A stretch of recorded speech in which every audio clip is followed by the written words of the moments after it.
Trump versus BBC, the $5 billion showdown that could change global media forever.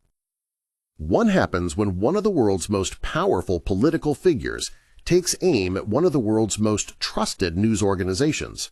Former President Donald Trump is preparing for a legal showdown with the BBC, a lawsuit worth $5 billion, accusing the British broadcaster of misleading editing and intentional manipulation. What started as a documentary mistake has now escalated into a global battle over media credibility, press freedom, and political power. But this isn't just about Trump. From Russia to India, governments are now using this controversy to challenge the BBC's reputation, threatening its reach, access, and influence across the world. Could this be the biggest crisis the BBC has ever faced? Let's uncover the story. Stay with me, because what you're about to hear affects not just the BBC, but the future of global journalism. In June, the BBC proudly announced a major expansion into the United States. Its message was bold: trust at a time of global uncertainty. But just months later, that promise was shattered. Here's what happened. The BBC's flagship investigative program, Panorama, aired a documentary before the 2024 U.S. election. In that documentary, parts of Trump's January 6th speech were edited, creating the impression that he encouraged violence during the Capitol attack. The problem? Those lines were spliced together, making it appear Trump said things he never said in that exact sequence. The BBC later admitted this was misleading editing, apologized, and began internal investigations. Top BBC officials, including its Director General, Tim Davie, and Head of News, Deborah Turnus, resigned. Trump, however, declared this was not a mistake, but manipulation. He announced he would sue the BBC for defamation, political bias, and malicious reporting, seeking $5 billion. What started as a documentary controversy suddenly became a global media battle. But here's the twist. It's not just Trump. Other governments now want to use this crisis to challenge the BBC too. Once Trump launched his attack on the BBC, other countries saw an opportunity. The White House called the BBC fake news and a propaganda machine, terms usually used by authoritarian governments, not democracies.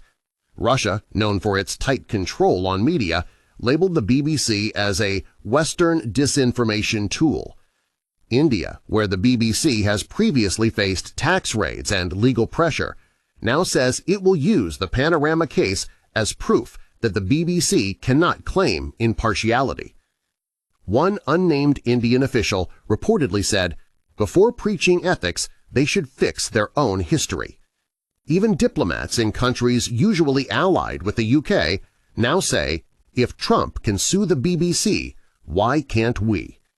In other words, this one documentary mistake is being used as a weapon by governments to discredit press freedom. But this raises a major question. Is the BBC's global reputation now at risk, or can it fight back? To understand the importance of this controversy, we must understand what the BBC really represents. For over 100 years, the BBC has been one of the world's most trusted sources of news. During World War II, it broadcasted into Nazi-occupied Europe, helping millions access truth beyond propaganda. During the Cold War, it provided news behind the Iron Curtain, when the Soviet Union tightly controlled media. Today, it broadcasts in 43 languages, reaching 418 million people every week, especially in countries where free press is censored or controlled, like Iran, China, or parts of Africa. For many, the BBC is not just news, it's a lifeline, a window to the truth, a defender of democracy. That's why this lawsuit isn't just about Trump or politics. It's about the future of trusted journalism. But can the BBC survive this attack? Or is this just the beginning of even bigger problems? So can Trump truly win this battle? Here's what we know. Trump claims the BBC intentionally altered footage to damage his reputation. The BBC admitted the edit was wrong, but they argued it was a mistake, not manipulation. BBC leadership says they will fight the lawsuit, unlike ABC and CBS, which settled similar cases by making donations to Trump's presidential library. But Trump is not just suing. His legal team is pushing to limit BBC access, cut its presence in U.S. press briefings, and review its foreign media license. Media experts warn that this lawsuit could be used to restrict BBC operations in the U.S. even without winning. In short, the legal fight may not be about winning, but about weakening. But the BBC has another problem, and it has nothing to do with politics. It's about money. Even before this controversy, the BBC was already struggling financially. Its income has dropped by over £1 billion since 2010. Budget cuts have forced the BBC to shut down radio channels, close regional offices, and cut thousands of jobs. The World Service, the BBC's global voice, lost 14% of its audience in just 2 years. Why is this happening? Because BBC's funding model relies mostly on a TV license fee paid by households in Britain. Many believe this model is outdated, especially in the age of YouTube and streaming. To survive, the BBC tried to expand commercially, focusing on the U.S. market with websites, streaming, and paid news content. And that's exactly when this controversy exploded. So the BBC is fighting a legal war, a political war, and a financial war all at the same time. Can it survive? Despite the chaos, many experts believe the BBC can still fight back. Here's why. It remains one of the most trusted news brands in the world.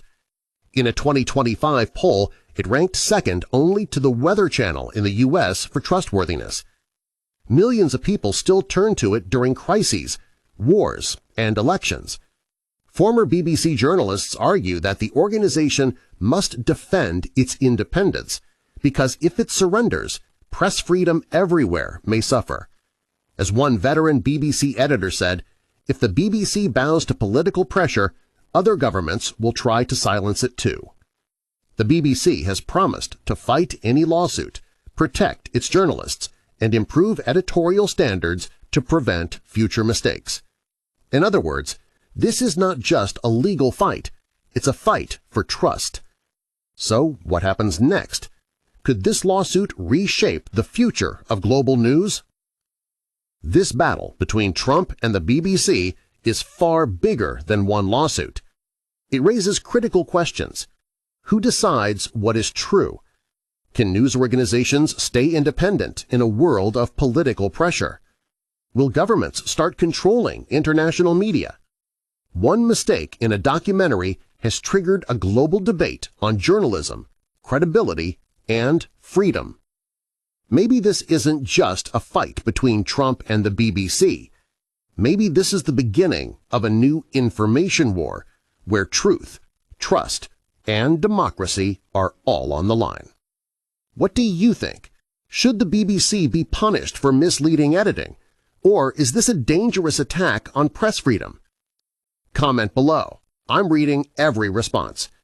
If you believe in free press, truth, and real journalism, don't forget to like, share, and subscribe.